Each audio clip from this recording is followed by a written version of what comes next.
This meeting of the Fairfield Community School District Board of Directors, public hearing. Roll call, please. Mark Porter. Here. Ty Ward. Here. Christy Kessel. Here. Megan Dowd Robbins. Here. Mark Thornton. Here. Deborah Williamson. Here. Dave Eastburn. Here. All present. Perfect. All right, this is the time when anyone may speak to the board in support of or against any portion of the 2024-25 proposed school budget. Written comments will also be considered if received prior to the closing of the public hearing.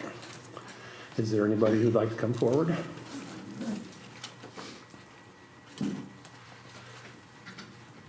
All right, seeing none. No written comments. So do I hear a motion to adjourn? So moved. Second. Megan and Dave. All in favor say aye. Aye. All opposed? All right, we're adjourned. Hold up my second agenda.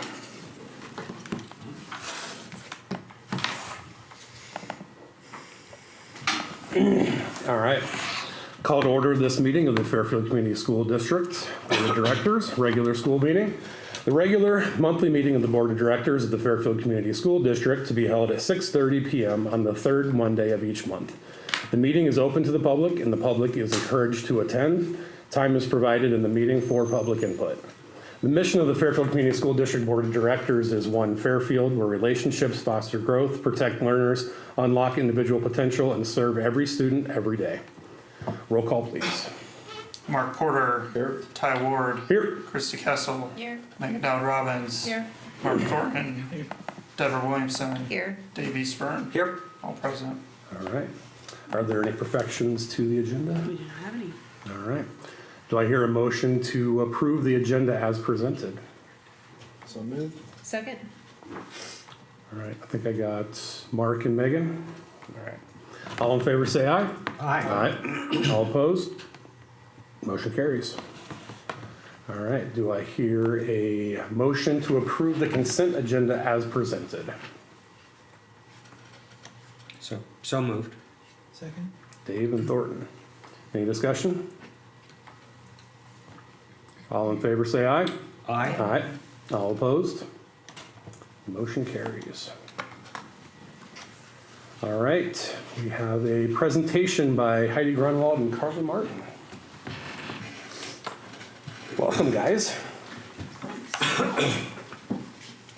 All right, we are here to present about the DCAP, which is the District Career and Academic Plan.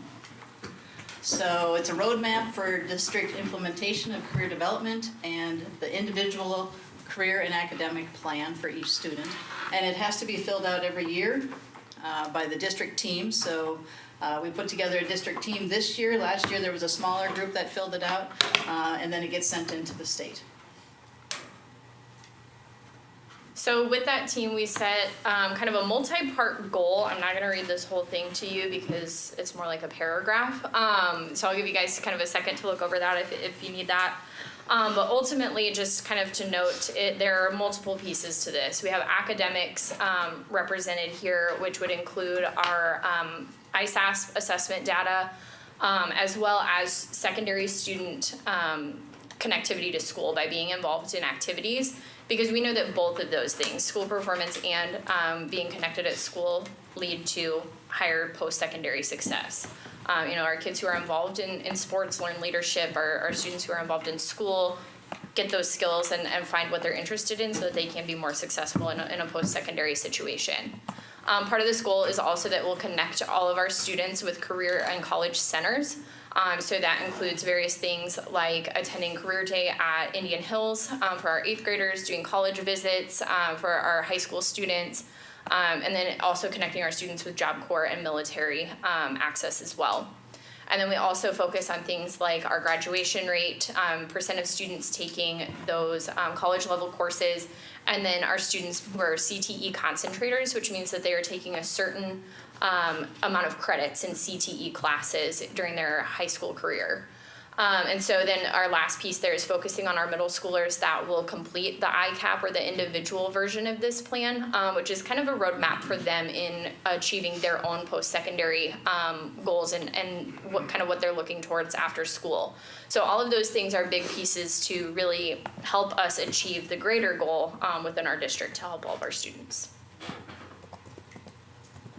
And so we want to make sure that everything we're doing is connecting to those competencies that we want to see in our students within the portrait. And so really, by planning for their secondary careers, our students are thinking critically about their future, which goes to being critical thinkers there at the bottom. They need to think critically about where they are right now and how to get there once they are 18 and beyond our walls and having to kind of fend for themselves in the world. But hopefully we've supported them to think critically on how to get there.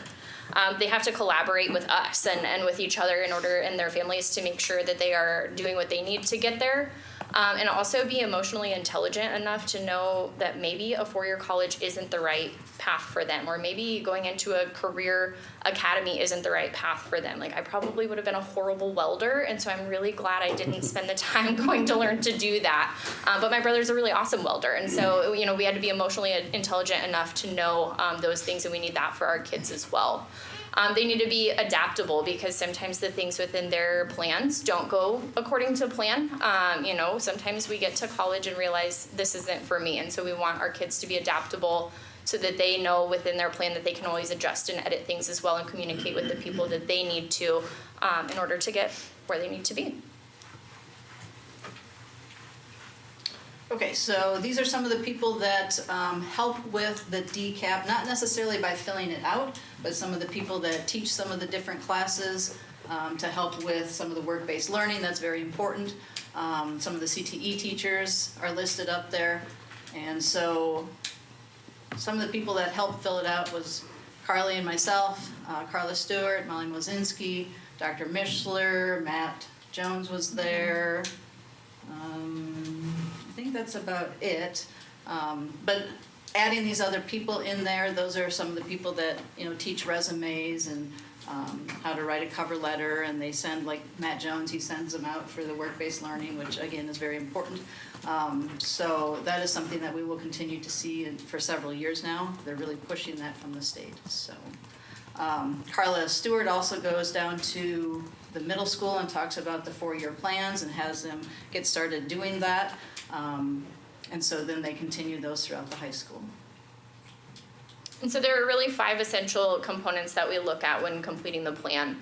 The first is self-understanding, and so part of that is making sure that our students are looking within themselves to understand what their interests are and then what they are realistically working toward. So they complete interest inventories when completing those 4-year plans, again, starting at the 8th grade level.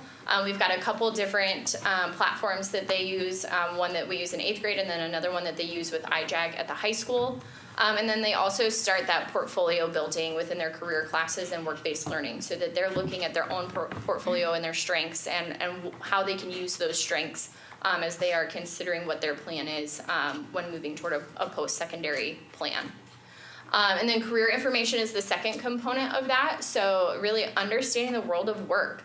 A lot of our kids, if they don't have a job in high school, if their first job is after they've left our walls, it's a new world, right? Like, school is not the same as having a job in the real world. So we have different things available to our students to help them understand what that looks like. We do Financial Fridays, again, with our 8th graders at the middle school to help them understand some of those things. But then also within our Leader in Me curriculum, we're trying to do field trips. We're doing our financial collaboration with banks for our 5th and 6th graders so that our 5th and 6th graders can start to be exposed to some of these things. And then also within work-based learning and other programs at the high school, we're really focusing on those field trips to local employers, especially to make sure that our students understand what's available to them right here in Fairfield and they don't have to leave here if they don't want to be successful. And I know with the field trips at the high school, I know some of the CTE teachers have taken them out to Agri-Plastics and some of the other bigger businesses. I know Matt Jones is taking next week, or maybe it's this week, he's going to Ottumwa and taking them to John Deere. So the next component is career exploration experiences. So this is getting kids so that they know about Indian Hills and SCC and also about some of those local employers. So, you know, they might take them on field trips to some of those different places like Indian Hills. And I'm sure that happens at the middle school, but it also happens from the high school level. And then the post-secondary exploration, so again, those campus visits. And it could be just campus visits to Indian Hills or SCC, but it also could be, you know, on their own accord, they can go to different campus visits. We have the military recruiters come in, they go to different classes, and they give their little spiel, and they let them sometimes try, what are they called? Their military. Walls. Well, yeah, they do that. But the military meals, and they go into the PE and other places. So, and then of course the career day for the 8th graders coming up. And don't you have something this Friday? Community service. Service one? learning day, yep. Okay. And then a career and post-secondary decisions. So again, that's where those 4-year plans come in, and they continue to look at those after the 8th grade year. And then the FAFSA that gets filled out. And that's a pretty big workshop that they try to put on every year, but did they do that this year because FAFSA's just reworked? I don't remember if they did it. And then, of course, all the scholarships, and they get help filling those scholarships out. So, do you have any questions about the DCAP? Sure. Besides the military, who else would visit our schools? There's a lot of different colleges that come to visit and see if anybody wants to talk with them. But I would say that's where we're really trying to have a focus on getting students connected with local businesses as well, so that they know kind of what those different paths and options are. I think especially those career exploration days are really important, because a lot of careers kids don't even think about being as options. They don't know it's a job. So getting them connected with those things and things that are local is really important. And does Indian Hills visit, or is it, or do we only get them information by visiting Indian Hills? I think they come, yeah, I think they gonna come. say, we've I don't think come here, SEC has that I remember, but I know that IJAG, they went to it on a tour at SEC this year. I'm sorry, I don't know what. Southeastern Community College in Burlington. Is there anything new in this year's plan that wasn't in prior years, or? I don't think so, This is the second year that the DCAP is a required component of reporting that we provide back to the state. So I would say from last year to this year, just building off of what we had as a very basic skeleton last year to try to make that more comprehensive and detailed. We also Would be the sent- major difference. But like as far as what you're required to put into it, the format is still the same. And we sent out a survey to all the teachers in the district so that we could learn a little bit of what do they do in their classroom for some of the group-based learning, or bringing people in for, a speaker, or what field trips do they go on. And so. It's really cool. I can't remember how, a few slides back, there was a certain percentage are doing it now, but there was a goal of how many are doing it. Oh yeah, the 8th graders with their ICAPs. Yeah, so how often do they kind of touch a process like this within the school year? So we started it with 8th graders, was it February? So it's kind of early in the year for them to start thinking through, what are you gonna do next year when you go to high school? And I think a lot of them aren't quite in high school mindset yet. So we start there. I would say though that, high schoolers are revisiting that 4-year plan, I would imagine at least annually, as they sign up for classes and look at those things and say, okay, nope, I took that, I didn't have that fit into my schedule, what do I need to do now? So our counselors are working with those kids and looking at that pretty frequently. And I would say a big portion of this is done by the counselors. They know, all the different field trips and things that go on, but also with bringing people in so that different colleges can talk to the students, so.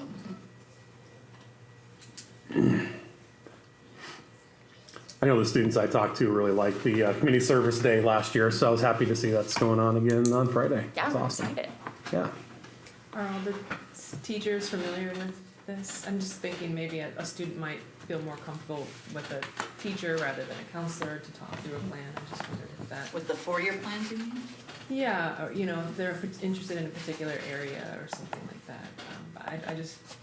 I know that happens in college, I don't know, and this didn't happen here in FHS when I was there, so. I think mainly the counselors take care of Counselors meet the, with everybody, yeah. okay, yeah. Thank you guys for your work on it too. Yeah, And thank for you. presenting Thank you. tonight. Absolutely. Thank you. Thanks, guys. Thanks, guys. All right, next up, audit extension. Guessing that's you. Yeah, this is just an informative item. You guys probably haven't seen this since your time on the board, but every now and then we can provide information before the board. Sometimes they come in the form of thank you letters, sometimes they come in the form of, here's just some information. So this is just information that doesn't require action. But I was getting some questions, which made me realize if you guys were getting questions, that means the public probably had questions about it. So every year our audit is due March 30th to the state. But this year, Nolte and Corman, our prior auditors who did FY22 audit, had an illness in their firm and didn't get us our FY22 audit back till February. Therefore, it delayed our cash in March for our current audit that we took place in December for him to finish it off. So come March 26th, I request an extension to Rob Sand at the state auditor's office, and he granted us an extension until June 30th. With that being said, today's tax day. Our auditor's gonna be right back on the grind with attempt to have our audit completed by April 30th. So just wanted to give you guys an update that we are approved for a 90-day extension with attempt for approval at the May board meeting.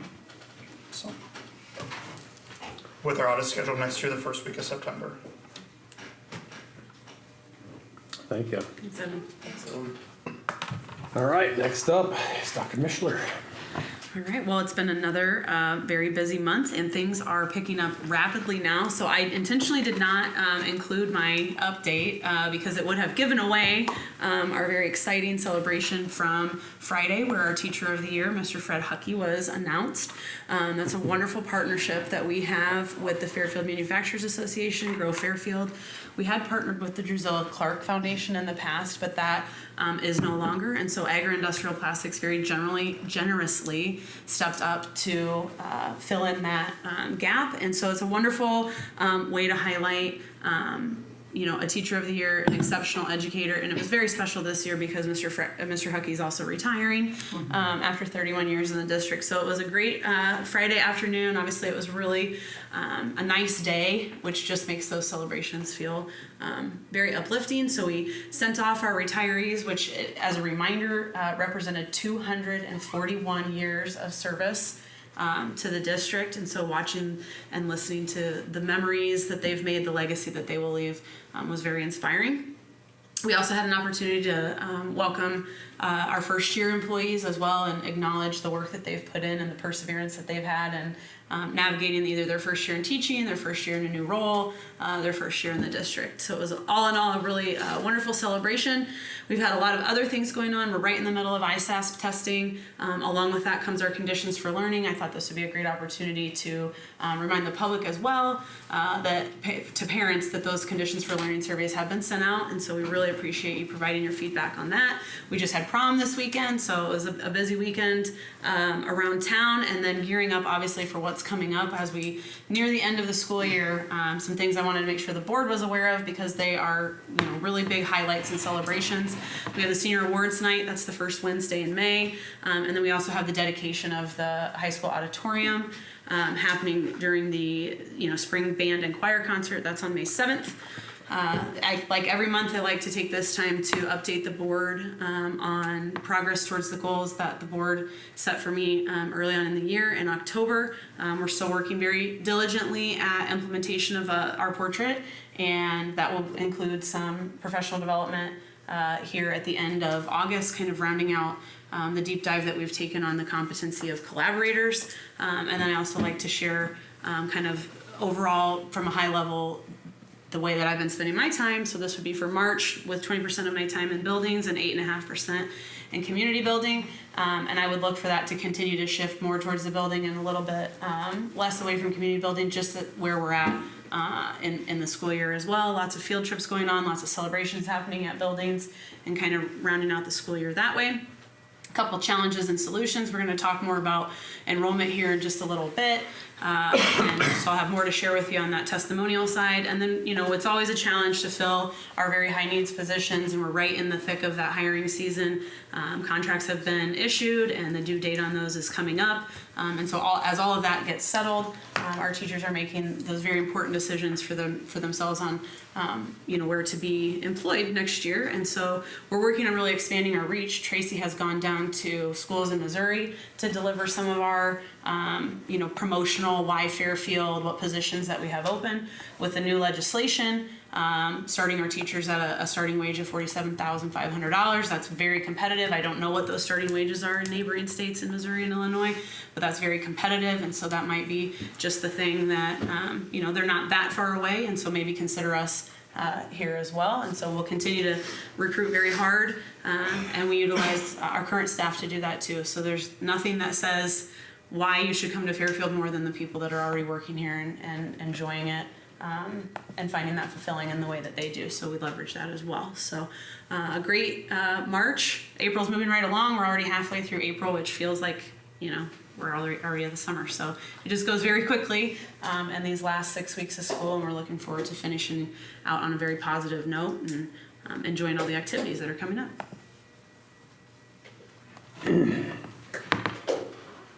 Anybody have any questions? Stuff. Thank you. All right, we'll move on to public participation. On behalf of fellow board members, at this time, I would like to invite any member of the audience that has filled out the form to step to the microphone with comments about items of interest or concern. Although we meet in public, we do not meet with the public, and as such, the board cannot comment or answer questions. Please begin by stating your name and relationship to the school. It would be appreciated if you would limit your comments to 5 minutes. If 10 or more forms are submitted, we will reduce the time to 3 minutes per person. We ask that you remember that Iowa law prohibits us from discussing specific employees or their job performance. Do we have any forms? Is there any I forgot to gather from the crowd? I'm not seeing any forms. All right. We'll move on to new business then. Enrollment presentation. Take it away. Awesome. So you will find kind of a comprehensive PDF that the Donovan Group did help us analyze and put together. I would really, John, you want to scroll to the first page on that? Next one. So on the first couple of pages, this is just reiterating data that we shared earlier in the fall. So we looked, as we began that budget prioritization process, we also had conversations around enrollment, because enrollment drives the revenue for our general fund. It was very important to look at that closely, specifically at open enrolled in and out, and we did touch in the fall on the percentage of students that are open enrolled in and out at each grade level. And then if you go to the next one, we also looked at open enrolled in and out from neighboring communities, as well as open enrolling out to attend a virtual offering or a virtual program. And so that's kind of review of information that we had touched on previously in the school year. And so what I'm excited to bring to the board for some analysis and discussion would be what's coming on the next slide.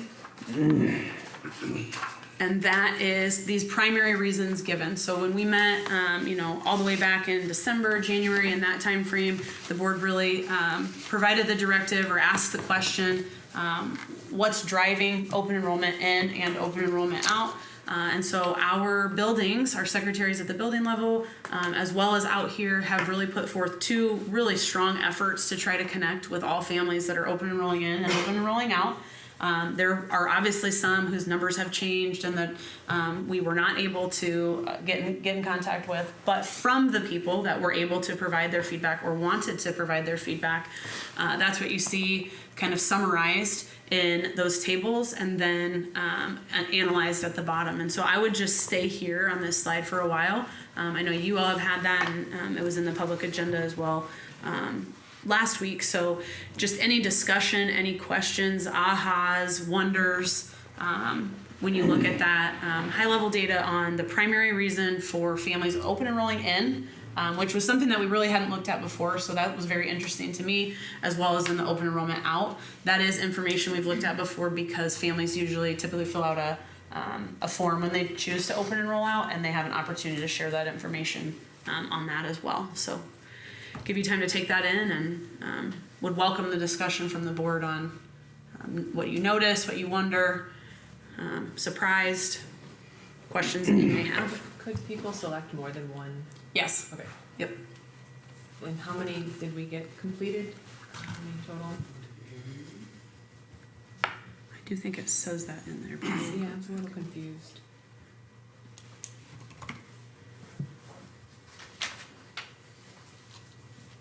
I'm gonna estimate right now while I pull it up that it was around 75 to 80% of people who were contacted or were able to provide that feedback. Pretty high. Now you said if people contacted, I mean, was this everyone that opened and rolled out, or? Yep, so we started with the list that Judy Jones generates out of our student information system, and created one spreadsheet for open enrolled in, one spreadsheet for open enrolled out, and then we developed a script for, you know, to have some consistency with the conversation as you were calling these families. We started with building secretaries and building administrators where those families have, you know, the closest relationships, and worked at that for a little while. It takes some time, and then calling back, leaving messages, and then right before spring break, tried that again. Brenda and Chris really jumped on at that point to, you know, just be persistent in making as many contacts as we could. It was important to us, again, after having that conversation with you all at the board table, to try to make that personal connection.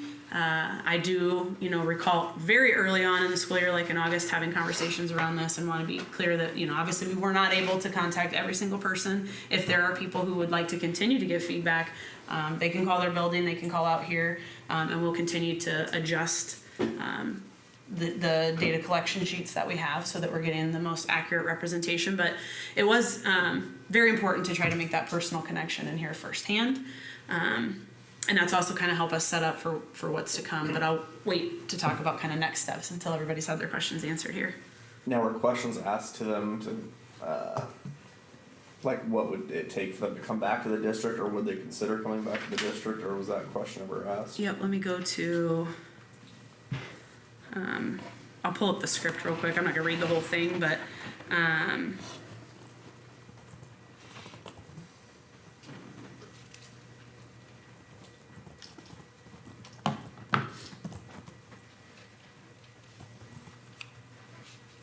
we encouraged, you know, reaching back out. Doors were always open. That kind of language. Would love to have you back. You know, that kind of interaction.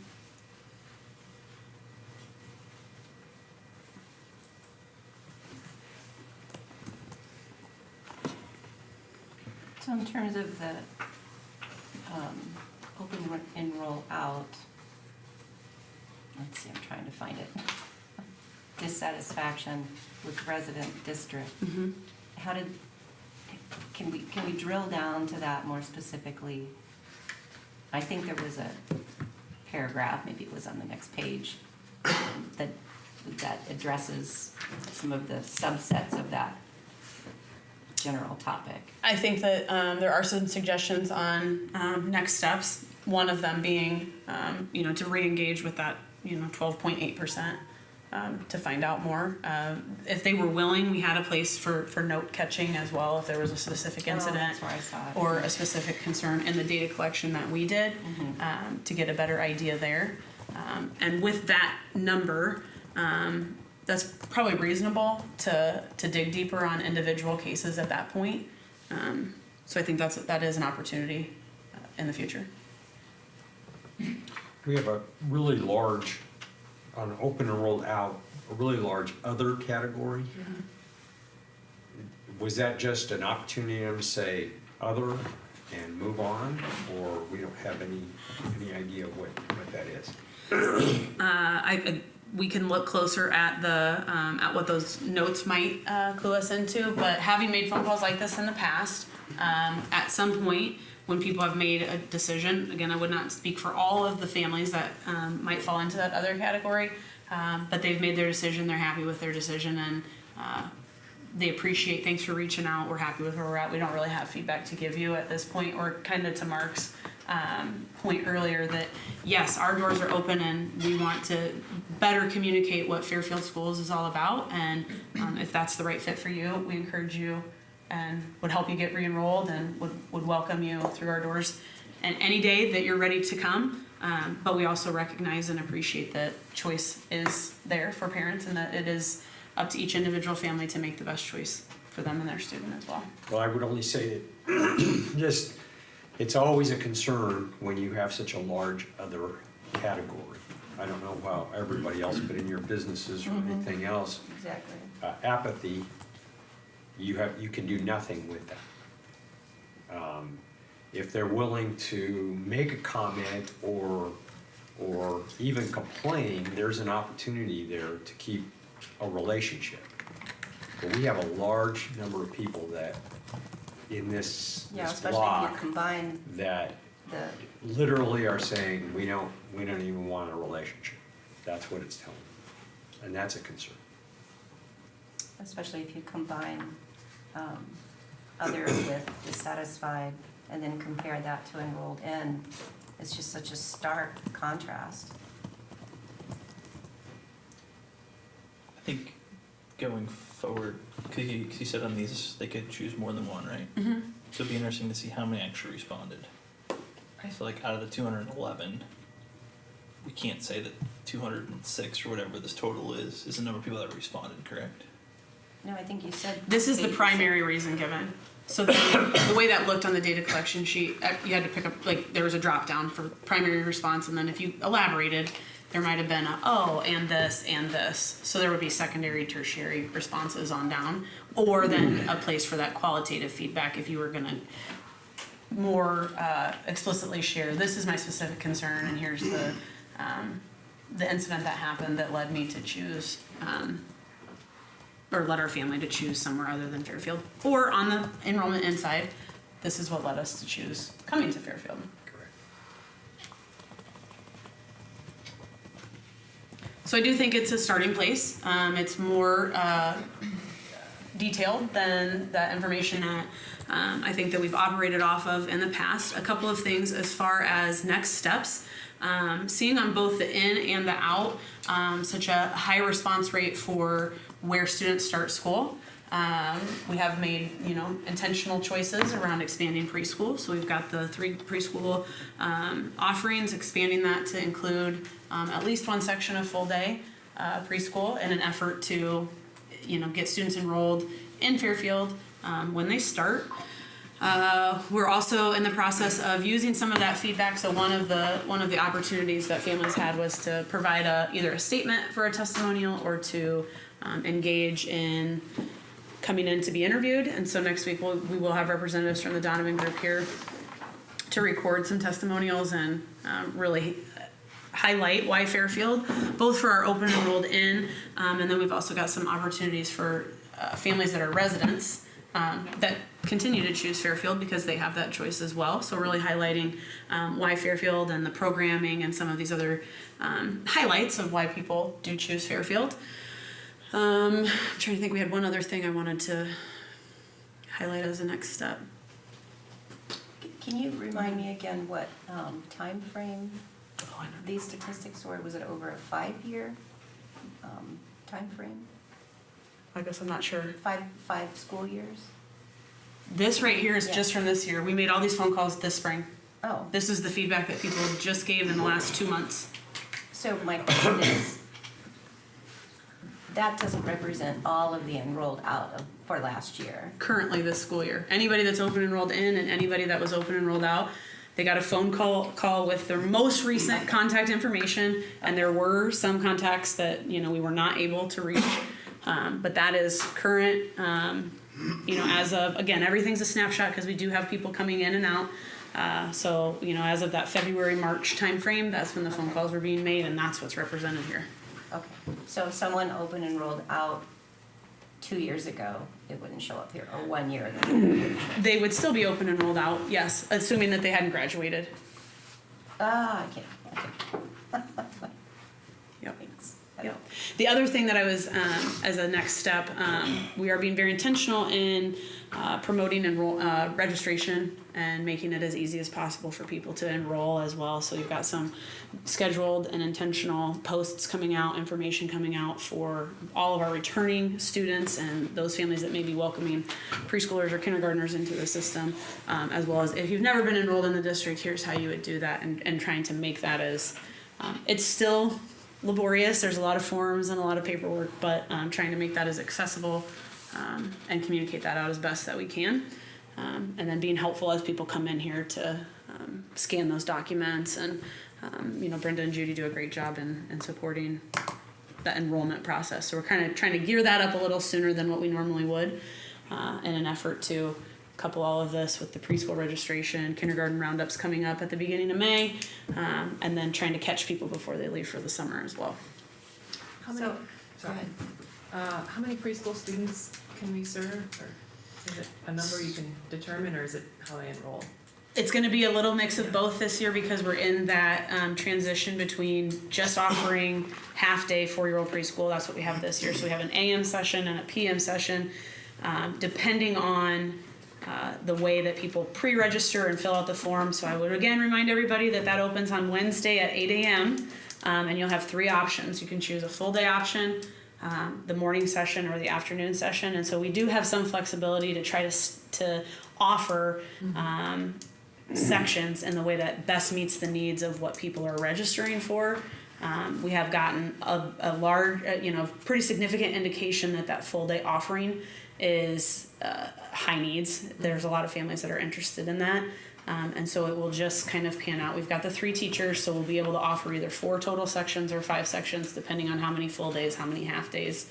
And we'll do our best, to obviously accommodate people's first choice, but it will be on a first come, first serve through that pre-registration that opens up on Wednesday. How many kids in each section? Well, we try to, Teachers. like 18. Okay. Yep, 15 to 18. We do leave a couple spots open to serve some 3-year-olds that have individualized education plans, because we're required to do that. So we wouldn't fill every section up to the max, because then we wouldn't have time overtime to do that. We also have a great partnership with Community Childcare that offers a half-day section as well. So now that we've Sorry. I want to go next, then I'll give it back to you. So now that you've had the feedback from this, should you do another survey? Are there some categories that you might want to add to this, like cultural reasons, political reasons, or such? I think really why I wanted to bring this to the board at this point, and knowing those conversations around goal setting and kind of big picture and driving high level goals for the district, that I think that's something that we could continue to discuss, to say what's the one thing we want to focus on, and try to see some marked improvement or some measurable impact, to either gather that information or to respond to that information, re-engage around relationships. Maybe a goal is to have less percentage of other, so we narrow that down. Maybe it's to say, in that extra comment section of our data, is there another theme that's emerging? And John, I don't know if John, can you go to the last page? I don't remember if that included. So maybe looking at some of those comments that people provided, to provide kind of a more targeted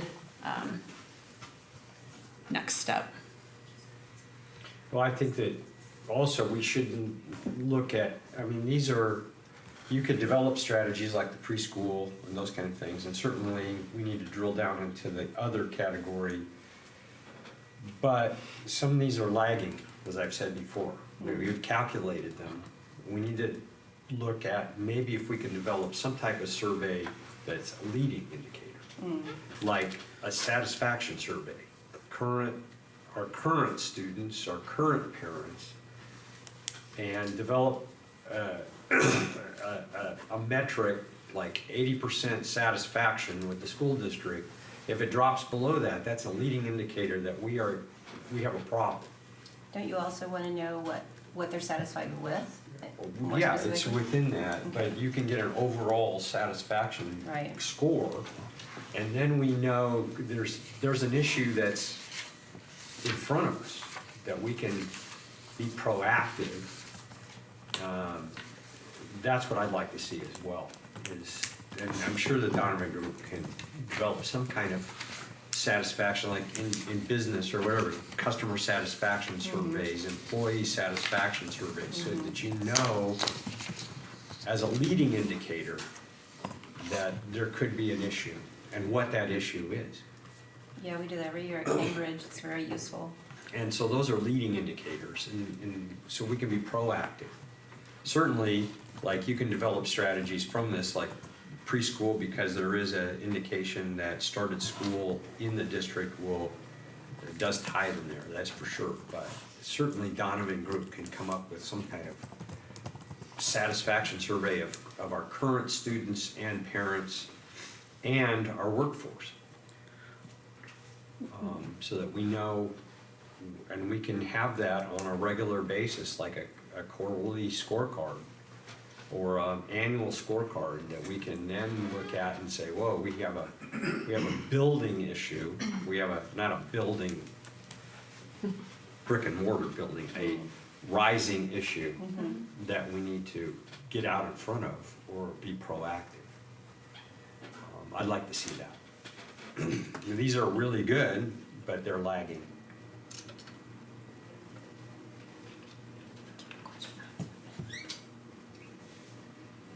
I like Dave's idea.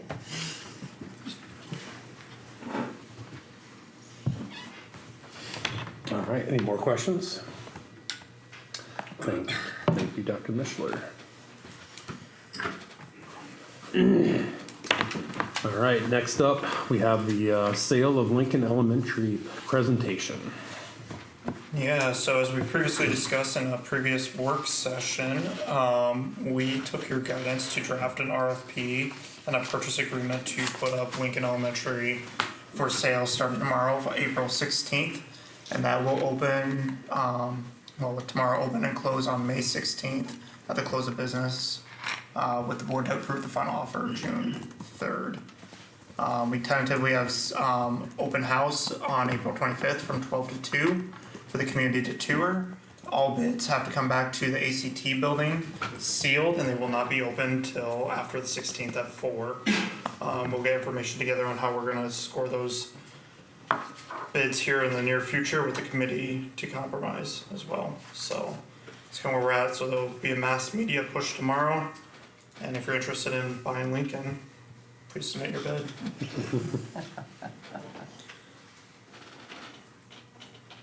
Awesome. Any questions there? Will there be communication directly to parties who've expressed interest By parties that have expressed interest. in Lincoln Building? So I only have a list of one name in my office of someone who's personally called the ACT building of interest. So what I do plan on doing is getting a hold of most of the realtors, if not all the realtors in town, and letting them know if they have clientele that are interested, that it's now posted. And there's also a bunch of social media posts about to go out tomorrow morning as well. So You can Evan, engage with the paper or something. And the paper, yeah. when is the open house? April 25th from 12 to 2. Mr. Wiley, I think he's sitting in the back, and myself will be present to let people in. And you are welcome to call the ACT building if that time does not work to schedule a private tour as well. Thank you. Yeah, thanks for drafting that and getting all this together. Any other questions for him? Some community leaders have reached out to me about the building. Would you like me to submit names to you? I would direct them to the website to read the RFP first. If they have follow-up questions, there is contact information on there on who they should reach out to answer their specific questions. And you said that's gonna be on the website? Yes, it has to be posted on the website. It'll go to the paper. It'll go on our social media outlets, Can get on the radio probably. radio. Yeah, I know. Andy Hallman's already reached out to me about it, but I didn't have very many details, so hopefully I'll be able to give him more details now. I've been interviewed by a couple different news sources already too. I said it's up for discussion on Monday. This was coming last week, so. All right, anything else about Lincoln? Thank you. All right, moving on. Do I have a motion to approve the proposed financial year 25 FCSD budget? I move approval. Second? All right, Dave and Megan. Discussion.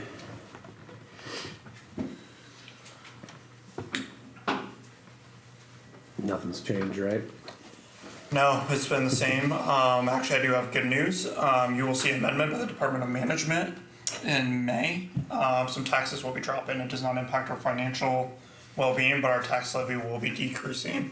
I do not have that exact dollar figure, but we cannot go above $12.42, but it will be below $12.42. And I do not plan on making any recommendations before the board to keep that levy at $12.42. I just trust the Department of Management to adjust that levy downwards as discussed in legislation. Great. Just one minor question I've received, people are like, that's above what we did the budget package on. Just a reminder, this is for all funds. There's 7 other funds that are included in this high level budget as well. So that's why the numbers do not add up exactly to our budget discussion from throughout the year.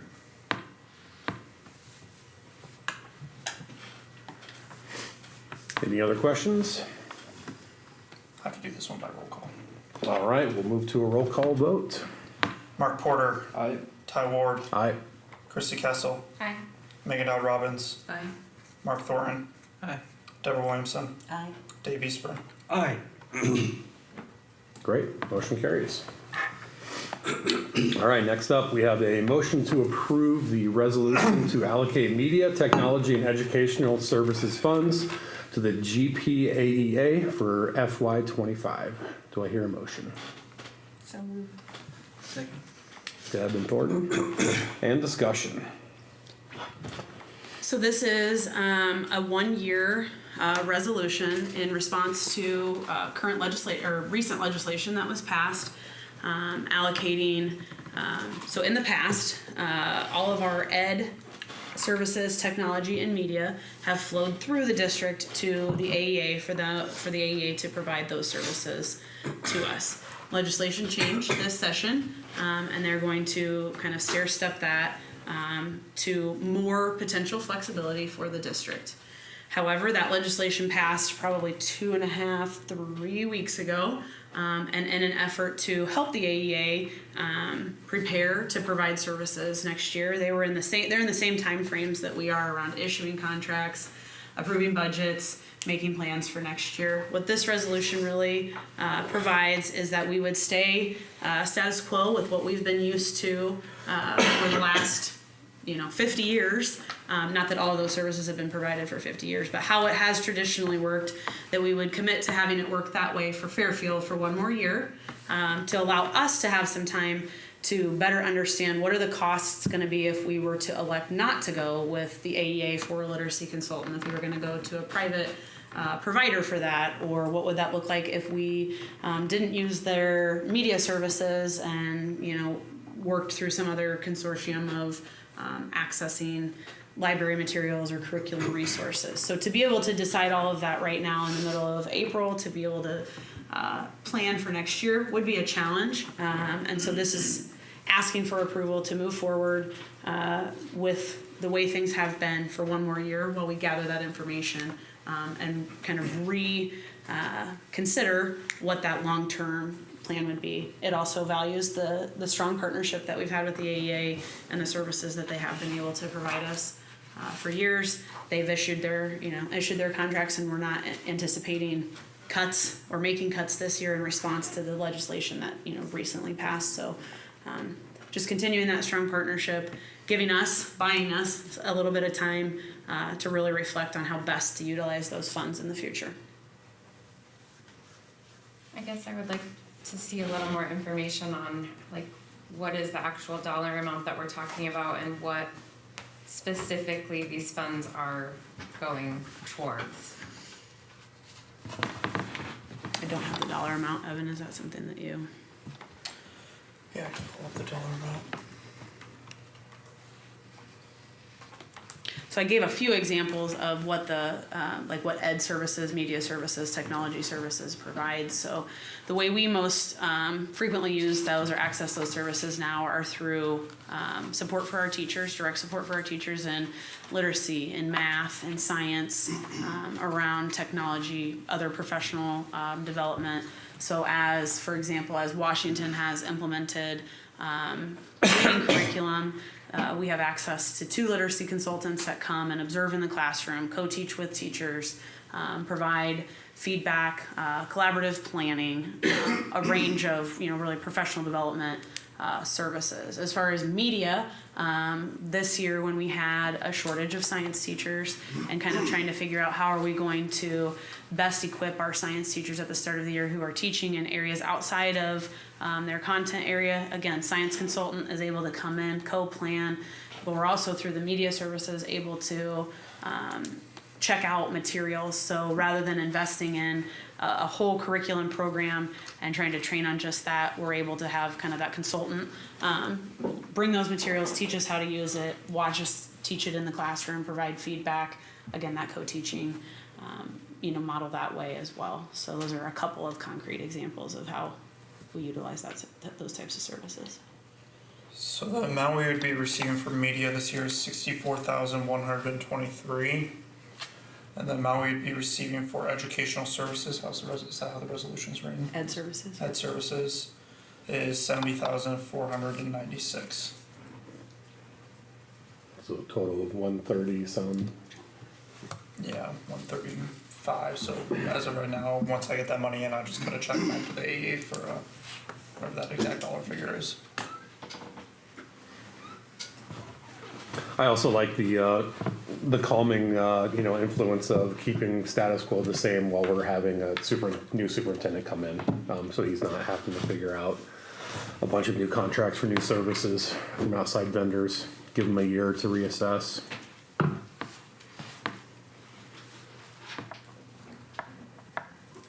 Is there a plan going into next year to figure that out? I mean, I'm sure all the districts around are going to have to either keep going with the status quo of using them or figuring out if there's a better way of use of those monies. I think that's what having the time to do will allow those plans to be developed, because it's not something that we've really considered before because it has been a flow through. And so, we send out an email or we make a phone call and those services are there.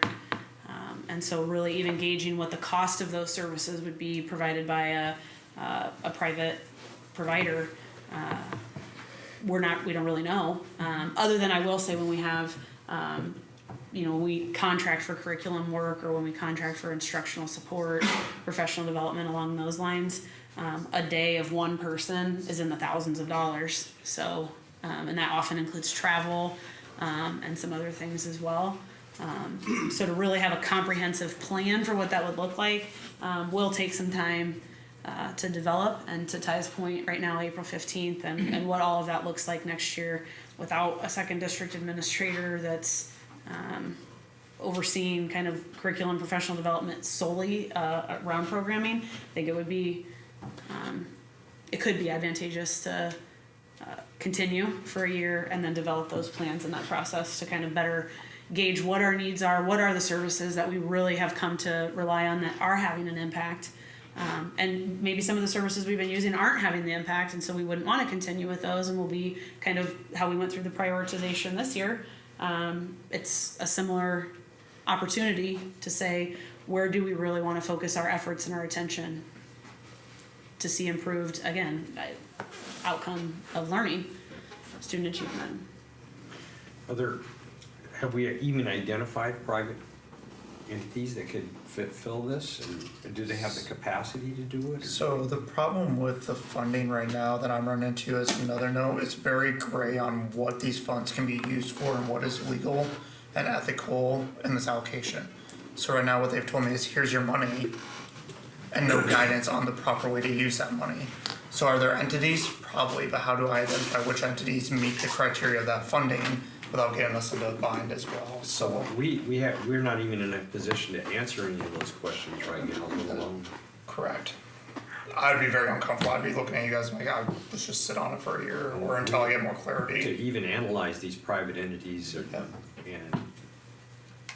because you look at the term media, that can mean so many things, but until they give me the guidance of what they mean by media.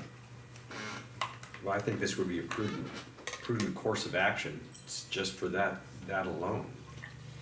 Yeah, I guess I just don't see the sense of urgency from our standpoint to approve this so quickly when we have so little information about what these funds are actually going to and what our possibilities are as far as what they could be used for. So, I mean, I don't understand what the rush is, I guess. Like, why would we not wait till we have more information as far as like what, like he was saying, what these funds could potentially be allocated to?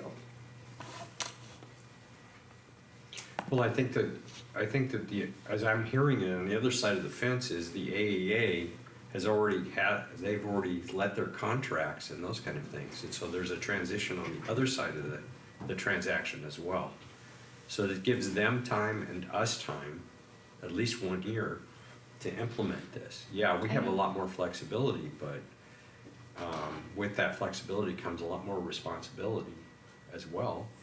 And the AEA, isn't that correct? Yep. The part of the rush here is because they've had contracts as well, correct? And all of the, just approving a budget, they have that same requirement or need to do that as well. And really for those planning purposes, as we round out the school year, the end of the school year is really geared towards preparation for the next school year. And so as our labor management, our teacher quality committees come back together to plan what supports they would want and need, having to find a vendor, approve a vendor, it's just a time consideration as well, so. I guess I'm under the understanding that they've already signed their contracts, so I don't see the downside of us waiting. Like, are we in danger of not getting these services if we wait to approve this? We will have to let them know what we want to continue with. Right, but Yeah. like, what is our time frame as far as like, by what date do we have to let them know, I guess is my question.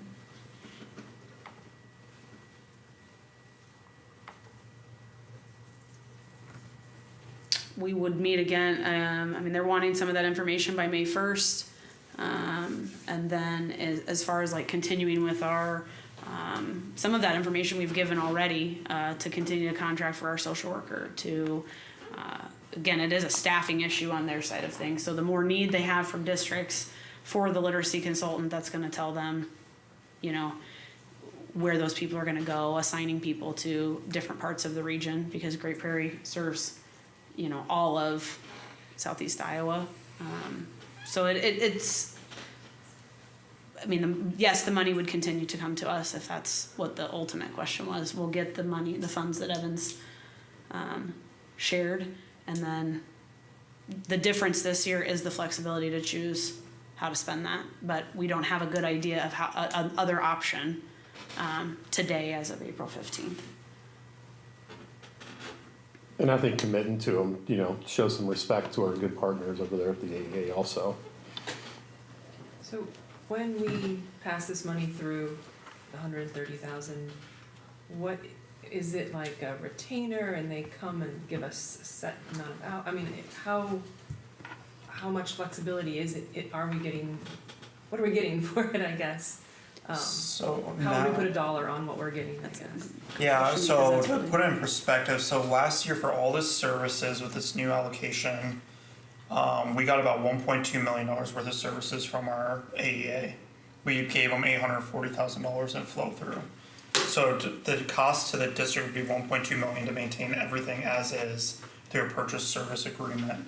So how do we measure that? Within this year's legislation, it's also a purchase service agreement. So that's $64,000. Yes, we're cutting them a check to purchase our media services that we're currently using. So like that annual financial health report, I want to purchase that service. Some printing, we're going to purchase some of those services.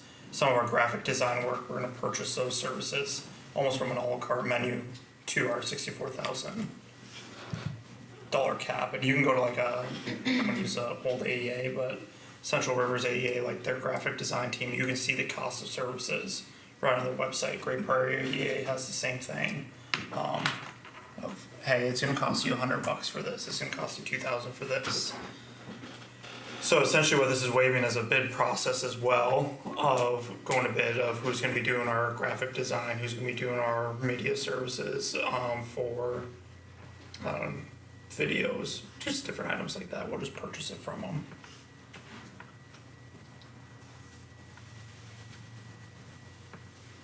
So back to Megan's question, you're basically saying, do we pay them and then it's like a credit and we just use it all until it's gone?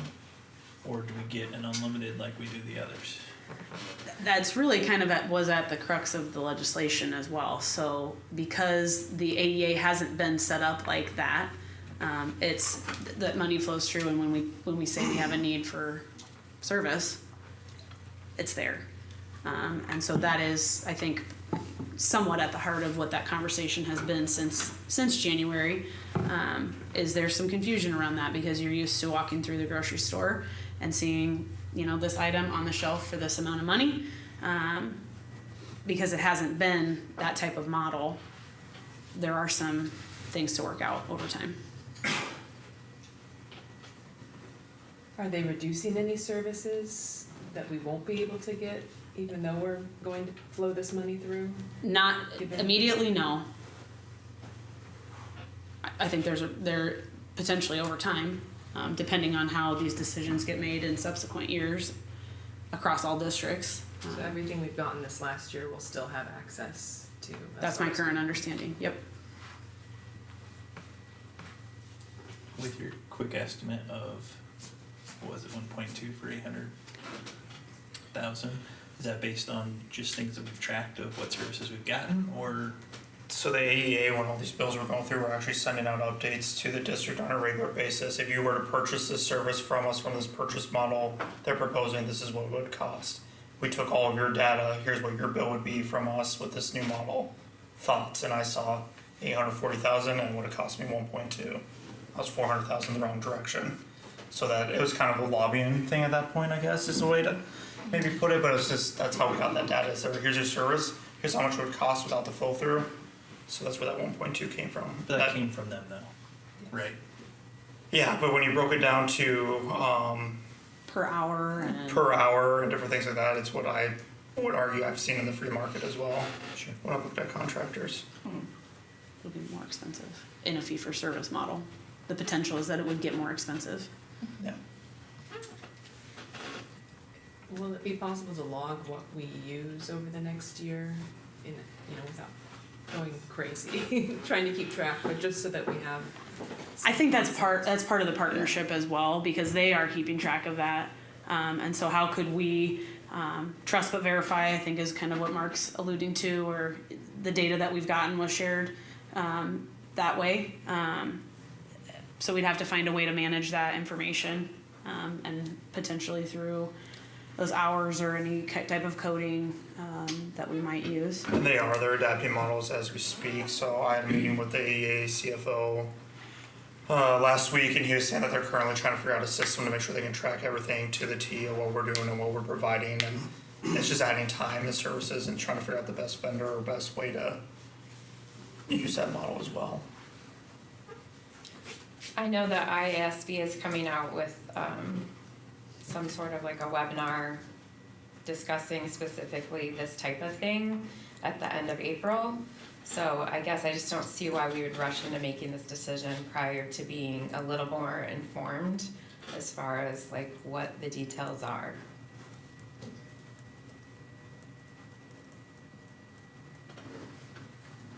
And do we have something from them saying if we don't agree to the pass-through by a certain date, then I don't even know what they would do.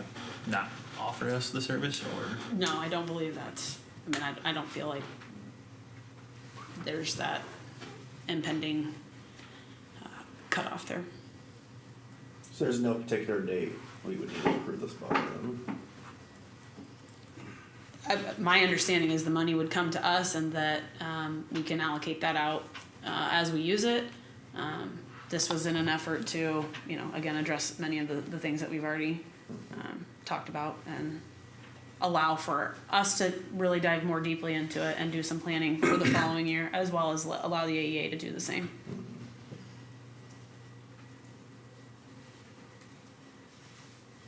When do we usually get those funds?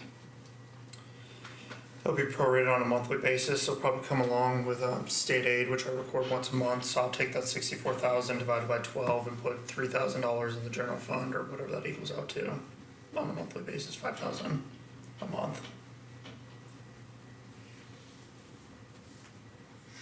I guess I would move that we table this until we can at least listen to the webinar that's being put out by IASB with a little more detailed information.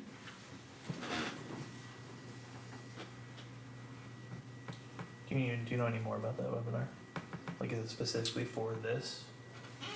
It's specifically around the AEA law changes. It didn't really give a lot of details as far as what would be in the webinar. What Tammy shared with Ty and I after last week was there's a legislative recap webinar coming up on April 30 that could be very useful for the board to watch. You can watch independently, we can watch it together. It's an hour of learning as well towards that board award. And so when I see legislative recap, I would interpret that to mean kind of all encompassing of that's the session is over and let's say what's happened all the way through. Yes, obviously the AEA legislation was one of the bigger, more impactful pieces of education legislation that has come through.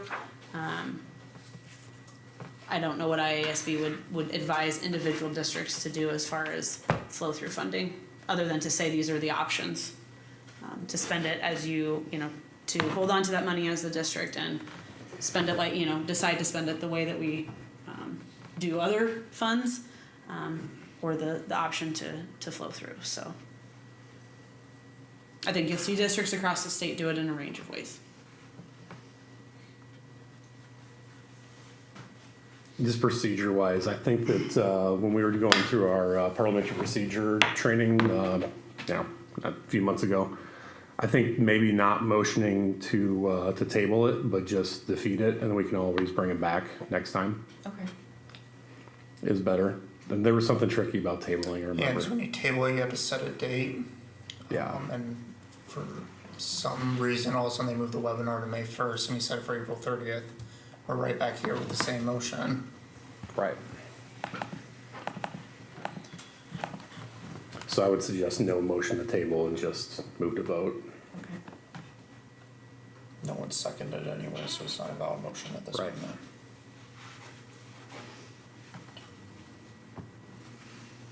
All right, any more discussion? All right, all in favor say aye. Aye. Aye. All opposed? Nay. Motion does not carry. All right. High school auditorium roofing. Do I hear a motion to approve Manning Commercial Roofing to replace the high school auditorium roof at a total cost of $93,511 to be paid for using SAVE or PEPAL funds? So moved. Who won that one? All right, Deb and Mark Porter. I don't care which one is which. And discussion. As Mr. Wiley mentioned at his last meeting, he had a couple that he was waiting on bids for. These are just, this is one of the remaining bids for the roof project that he presented on probably a couple work sessions ago. Finally got it in, just want to bring it before you guys, so it was part of the original plan, we just now have the bids. What's the condition of the roof currently? Is it in not good shape? Come on up, Josh.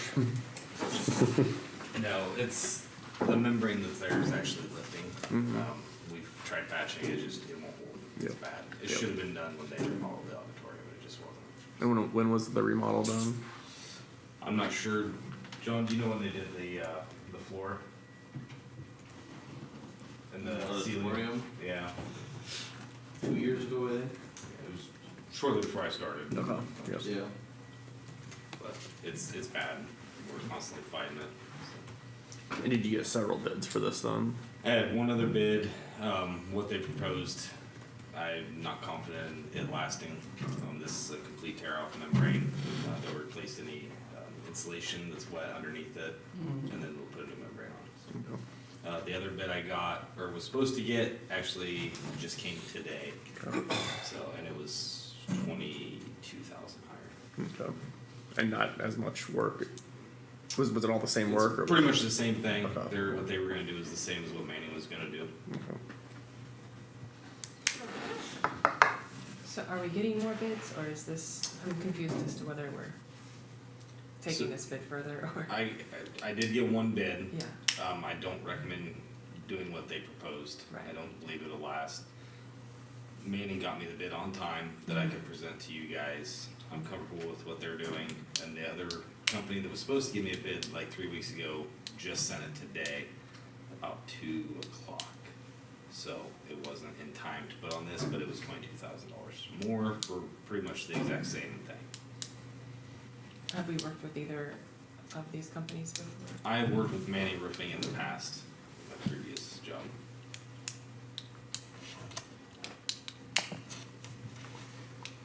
Have they done, I mean, assuming they've done Yeah. buildings just like Yeah, this? my previous job, we completely put a new roof on the care center in Kisaqua. So It was a $380,000 roof down there. what's the lifespan of this membrane? Should be a 20-year warranty, which is pretty common for a membrane.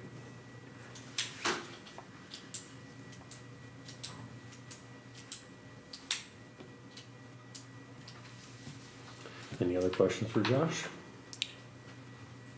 And I assume this is already coming out of somewhere we have it and it's expected. Yes, it's part of the 5-year plan that we're still working on. It's out of Pepper Safe. Josh identified that he wants $1 million in reserves, so right now we had a little bit of flexibility within Save to knock out some big projects to get within that $1 million reserve range, so I'm comfortable with him spending this money. Sorry, do we know the last time the roof was replaced completely, or? I have no idea how old that roof is. If anybody wants to go look at it, I'll be more happy to take you Just there. curious. The membrane itself, you can actually pick it up Yeah. and move it, and it should not do that. Is it leaking there yet? Oh, Or? yeah. Yeah. Okay. Yeah, if anybody goes in the other room, you can see. You can see the water you can see the damage. tile. And I'd like to get those changed, but there's no sense in changing them when every time it rains, it just stains them again. And what's the timeframe on It'll be this summer, the summer? once school's out. Sounds like a no-brainer. Yeah, it Needs needs to be done, it's a good price, it's a good company. All right, thank you, Josh. Any other discussion? I'm just gonna stay, cause I didn't guess in the asphalting project. Okay. All right, any other discussion? Seeing none, all in favor say aye. Aye. All opposed? Motion carries. All right, Washington Elementary School playground resurfacing. Do I hear a motion to approve Norris Asphalt and Paving to resurface the Washington playground in the amount of $45,000 to be paid using Save Pepple funds? So moved. Second. Deb and Porter. And discussion.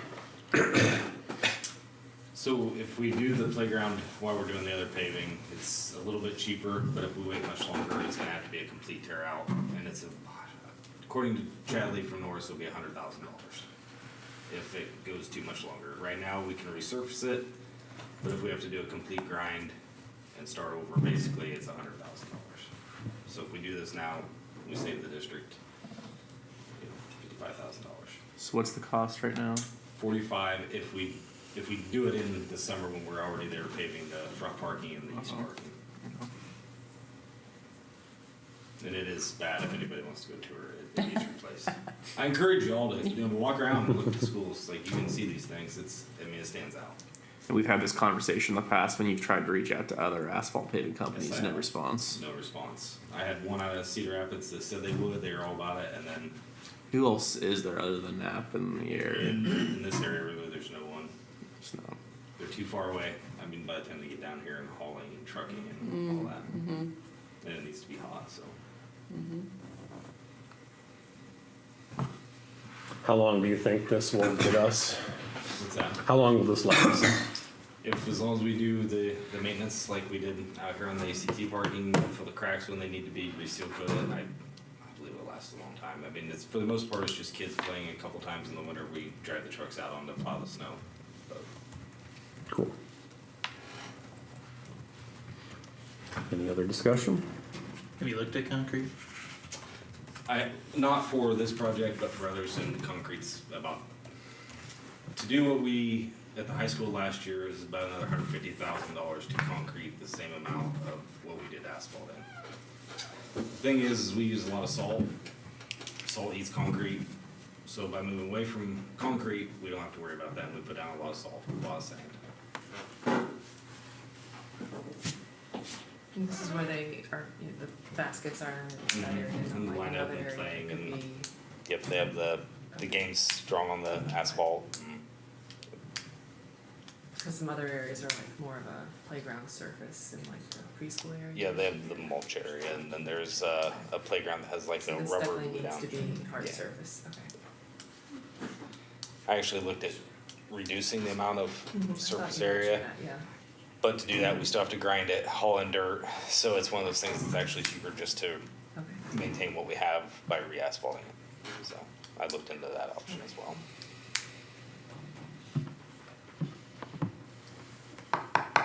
Any other discussion? Seeing none, all in favor say aye. Aye. All opposed? Motion carries. Thank you, Josh. Thank you, Josh. All right, next up, summer meetings. To ensure everyone is able to attend, we propose combining meetings in June and July. Do I hear a motion to approve June 3rd as the regular monthly meeting and monthly work session for the Board of Directors of Fairfield Community School District? I know I'm out of town that day, but Do I hear a motion? So moved. Second, Porter and Megan, and discussion. So Christie's out of town. so this is our work session normally on June 3rd, and we're bringing the meeting to the work session time. Yeah. And So then- we're just gonna have one meeting for the 2 months altogether then, or? No, Was it- this is There's a second June. motion for the July period. Yeah. This also helps with the end of the year closeout, was the other reason we, wanted to bring it to June 3rd, so all of our bills have to be certified into the state by June 30th. And when we're doing it second, third week of June, it really puts a tight crunch on the county department, so it helps with that and also allows for summer vacations as well. Cause I know you're gonna be out of town, right? I'm out of town that week as well, but So you'd rather get all that reporting in early. all the reporting done, come back, finalize a couple things and start the next round of reporting in July. Just for my refresher, if we do decide we need some type of work session, can we just propose that at some point and get it on the agenda, or is that a big long to do? Yeah. I mean, there is a work session. It would be just be the same day as the meeting. Yep, so we would go So regular we meeting, do then work meeting, session. then work session afterwards. Because in the summer months, we don't have as many things we vote on anyway. I fully anticipate at some point there might be like one of these noon or 6 o'clock and they'd be meetings for like 5-10 minutes to approve some staffing and potential last minute bills that came in. But just a quick, approve some hires and keep moving. Last meeting is a good thing, so. Yeah, I just wanna make sure that there's opportunity for lots of learning, so I know we've learned a lot in the last 6 months, but I think there's a lot more that could be there, so I just don't wanna handcuff us to that as well, but obviously we'll throw whatever we need to on the working session after it, and then as long as, whatever, if you think there's more that we need before the July one, as long as it's, we could call one, I think that's okay. Yeah, the agenda for the June 3rd meeting would not be set until, a few days before June 3rd. So if we wanted to put something on that agenda to approve another work session, we totally could.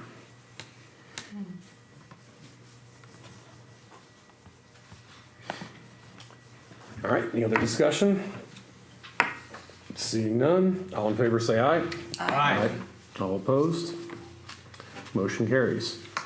Do I hear a motion to approve July 15th as the regular monthly board meeting and monthly work session for the Board of Directors of Fairfield Community School District? 15. Sorry. Christie and Porter. And discussion. So this will be with Zach, Correct. and so I guess just to that same point, I know we talked about goal setting and things like that, and maybe we might need more than one I think this one, the work session would be July 1st, the day he starts. Oh, okay. So that's kind of why we moved it to when the regular monthly board meeting would be, to give him a couple weeks. And July 15th is the close of sped reporting as well, so you guys can also approve all my school budget review committee requests for additional authority on that date. And Pending no changes in. And if for some reason we get close to these dates or whatever, and we realize for the bulk of the board it doesn't work, I mean, we can still adjust these dates, correct? This We're date just- I'll have to zoom in or. yeah. And I think I looked at my calendar and I'm around July 15th, so that's good. Yeah, and I think July 1st too, I mean, it's just really close to July 4th. I know a lot of people are out of town, I'm out of town that entire week. Yeah, I mean, personally, I'd like to see maybe a work session the week before or some, but that's just because I'm not here. and I Well, there feel will be a like work lot session on more. July 15th too, so. No, it's- yeah, but after a meeting, with a new superintendent, it might feel like a lot, or maybe not, maybe there's not that much to go over, but feels like potentially putting a lot on one day. If it seems like it's overload on that one day, yeah, we can always change it later. This is just doing some planning for the summer so we can get some summer vacation plans going.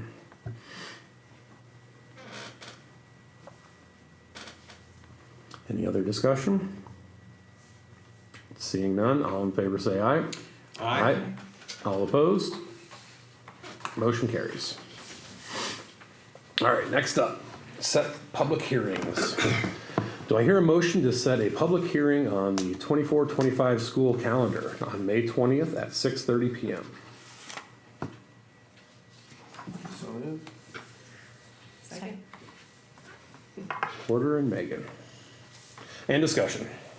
So where are we at with this then? I mean, is that gonna be, that's late, right, for the calendar? Correct, and we would have a requirement to get that done before the school year's out. So I mean, can we do it sooner than that, or? It requires the public hearing, and so the public hearing is, with a regular meeting. Yeah. And so that is the regular meeting, and that's our next regularly scheduled So we didn't have the board option meeting. to throw that into tonight, though?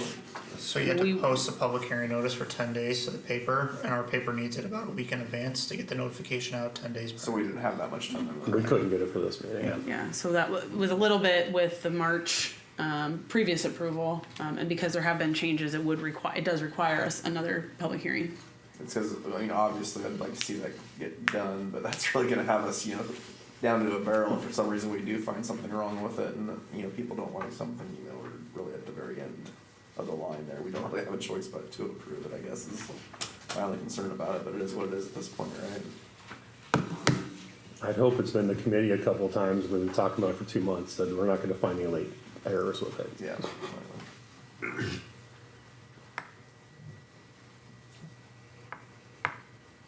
Any other discussion? All in favor say aye. Aye. All opposed? Motion carries. Motion to set a public hearing on the proposed sale of Lincoln Elementary on June 3rd at 6:30 PM. Do I hear a motion? So moved. Second. Deb and Porter. And discussion. So just be time for anyone to come and speak in favor or against selling the property, after the public hearing. You guys will already know the winning bid, and the intent will be to approve the winning bid that evening after the public hearing. Or not approve the bid. And this is also a required process of That's selling required. property. So basically, this would be a public hearing, not with whoever we choose, but just for anyone in the public to come and talk about what they thought about the RFP procedure. Correct.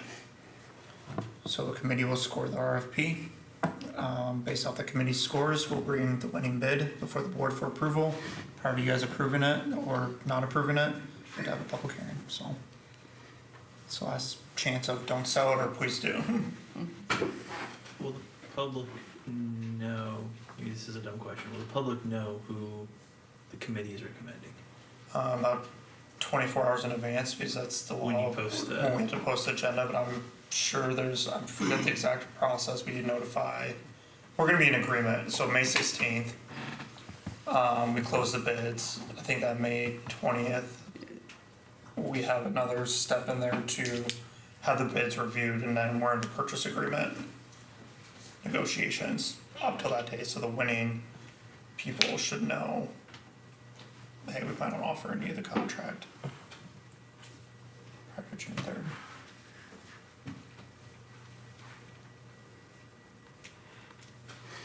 Any other discussion? Seeing none, all in favor say aye. Aye. Aye. All opposed? Motion carries. All right, moving on to board policies. Do I hear a motion to approve board policies at the first reading? So moved. Second. Deb and Thornton. And discussion.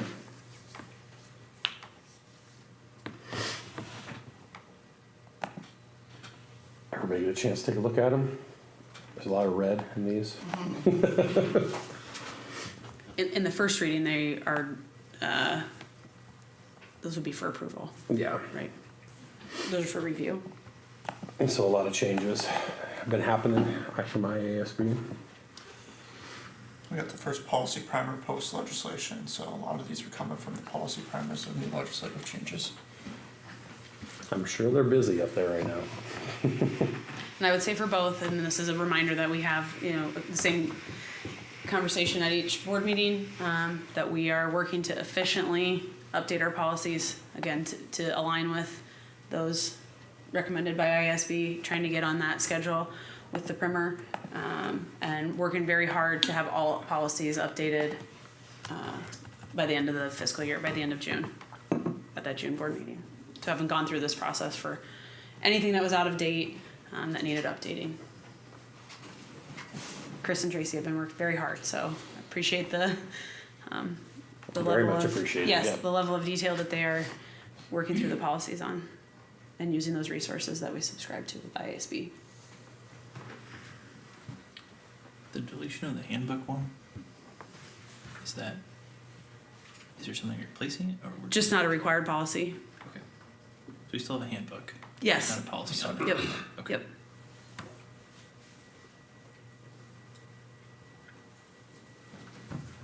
Any other discussion? Seeing none, all in favor say aye. Aye. All opposed? Motion carries. Do I hear a motion to approve board policies at the second reading? So moved. Second. Deb and Porter. And discussion.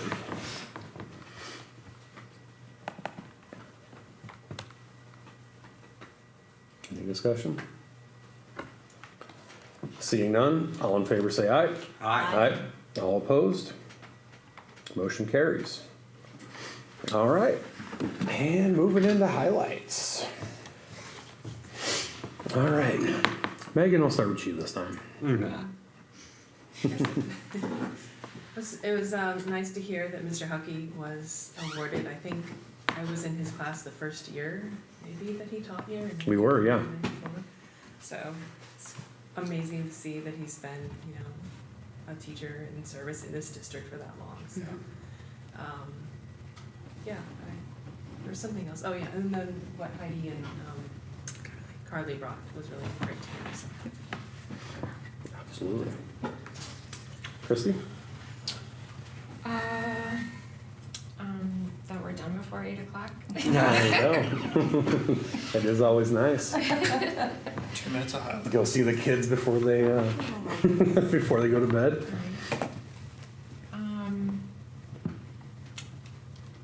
Yeah, I guess I would echo Megan. Just definitely interesting to hear about the program that they were informing us about. It's good to see that they're building from year to year and kind of fine tuning those details. So.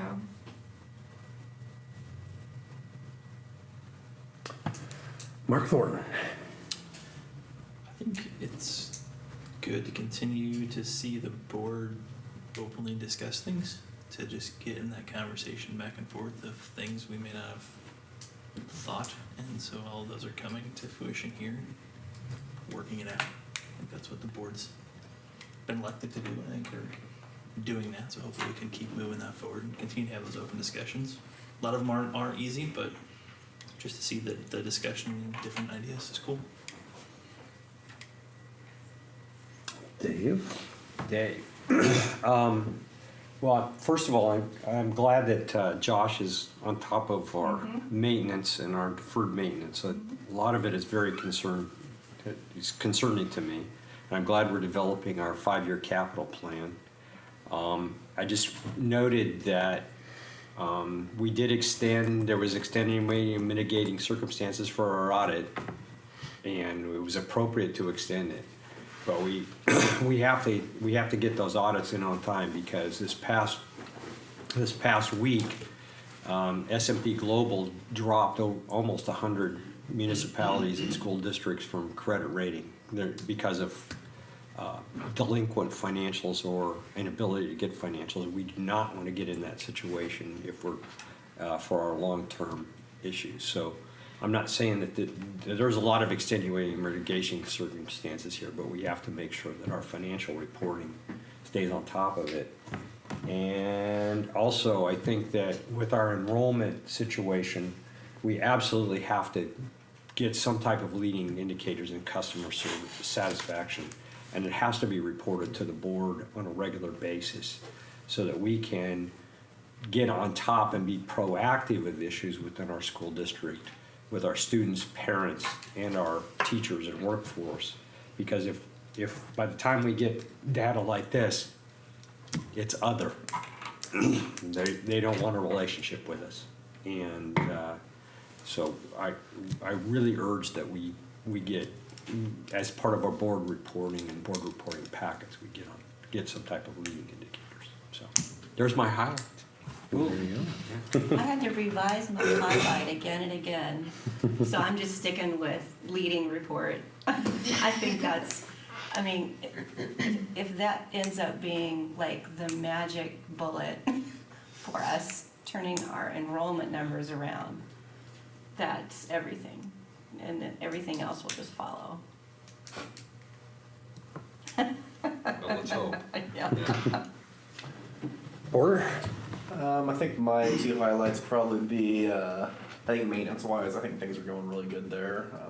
Josh always has that very organized for us and has good insight on the different things that we need to get done. I'm glad to see that we're gonna get a new roof on the auditorium there. And then I think the other thing would be is Mr. Huckey getting Teacher of the Year. He was one of my favorite teachers in high school, so anytime a teacher that I had gets an award like that, I always enjoy hearing about it, because I learned a lot of good stuff from him back in the day. So it's good to see. Yep, and I'll echo the Mr. Huckey thing too. Yeah, we were in his first class. I think we were freshmen when he came in, and if I'm remembering Mr. Huckey's class correctly, he had every right to leave Fairfield right then. Between me and some of my friends in my class, I know that it was not easy for him. And yeah, the fact that he's been with Fairfield for this long, he's just great. He's been a real great resource for years and years, and I congratulate him on retirement. I'd also like to go back a couple weeks, and I'd like to thank the FCEA for negotiating the teachers' contracts. Negotiation season isn't always, enjoyable, but I really appreciate how hard the union fights for their members. I know the membership in the union has been declining lately, and I just really urge teachers to look into what their union is doing for them, and how hard they're fighting, and the good they're doing here in the district.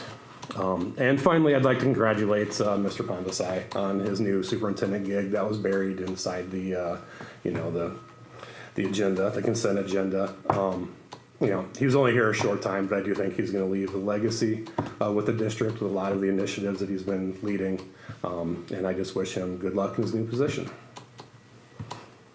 And with that, do I hear a motion to adjourn? So moved. Second. Deb and Megan. All in favor say aye. Aye. Aye. All opposed? All right, we're adjourned. Thank you, everybody. We just have to say before 8, not 8:03. 8:03. That's only because Davey.